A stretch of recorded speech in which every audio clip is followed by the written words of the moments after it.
Atticus Noble, the sadistic admiral of the militaristic imperium, arrives on the backwater moon of Velt on behalf of the Motherworld, an interstellar empire fueled by centuries of conquest and war. He explains that his troops are hunting for a band of rebels led by siblings Devra and Darian Bloodaxe, and offers to buy the village's surplus grain. The village's leader, Sindri, refuses the offer, claiming they barely have enough to survive. One villager, Gunnar, contradicts Sindri and indicates that the village might have some surplus. Noble kills Sindri and orders Gunnar to prepare enough grain which will not leave the village with enough to survive in 10 weeks. Noble departs, leaving a handful of soldiers and a Jimmy robot to oversee the harvest. After being harassed by a peer, Jimmy starts to become independent. Another villager, Cora, finds most of the soldiers preparing to gang rape another villager and kills them with help from Jimmy, who has defected from the soldiers. Cora warns the villagers that Noble will massacre the village once he returns,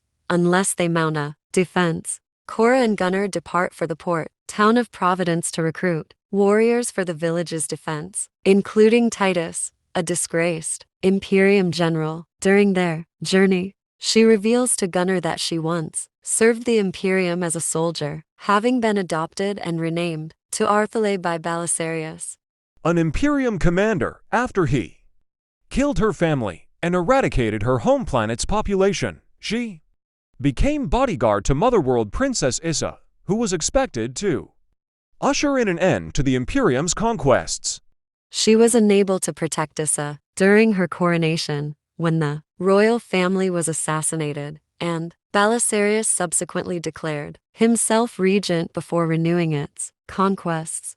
Arriving at Providence, the pair meets smuggler and criminal Kai, who agrees to take them to recruit Titus. On the way, Kai takes them to two additional warriors, Tarek, a beast tamer, and Nemesis, a talented cybernetic swordswoman. The group finds Titus in a drunken stupor on a remote moon. Titus initially refuses, but agrees to join them after Cora suggests that he avenge his fallen soldiers.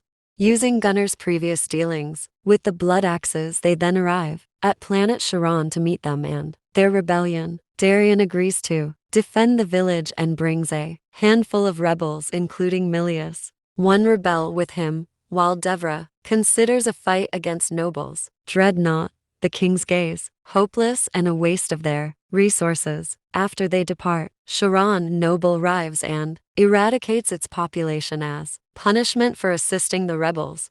Kai tells Cora that he has been moved by her quest to abandon his illicit life as a smuggler and that he has one last shipment to drop off to leave that life behind him. He takes the group to a trading post, at which Noble's ship has arrived, and restrains them, betraying them to Noble and revealing he had always intended to do so for the bounties on their heads.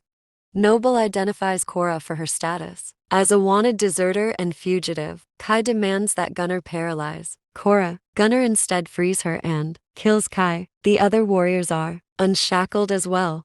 A battle ensues, with Darian and Noble, the latter at the hands of Cora among its casualties. Afterwards, the surviving warriors return to Velt together, with Jimmy watching them from afar on their way to the village. Noble's corpse is recovered by Motherworld forces, and he is revived after having spoken on an astral plane with Belisarius 12, who demands that Noble end the insurgency against him and bring Cora to him alive so he can execute her himself.